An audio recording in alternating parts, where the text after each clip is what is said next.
পলাশির প্রান্তর থেকে 260 বছর পরে হলো নতুন করে এই দেশের মানুষ আবার জাগবে, আবার প্রতিবাদ করবে।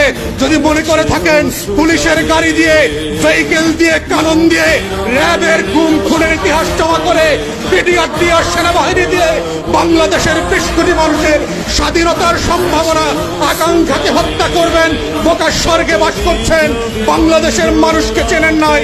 তারা নতুন করে যখন জাগবে, আওয়ামী লীগের কাফন কেনার টাকা পাওয়া যাবে না, কবর দেওয়ার মাটি পাওয়া যাবে না। সেই দিন আসতেছে, সেই দিনের প্রস্তুতি নেন।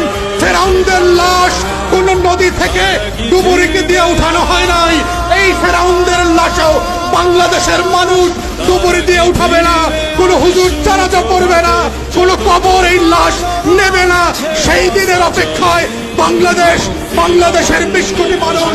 আমরা বারবার বলছি, আইয়ুব খানের রাজতন্ত্র আমরা মানি নাই, ইয়াহিয়া খানের রাজতন্ত্র আমরা মানি নাই, শেখ পরিবারের রাজতন্ত্র মানি না, মানছি না এবং মানব না।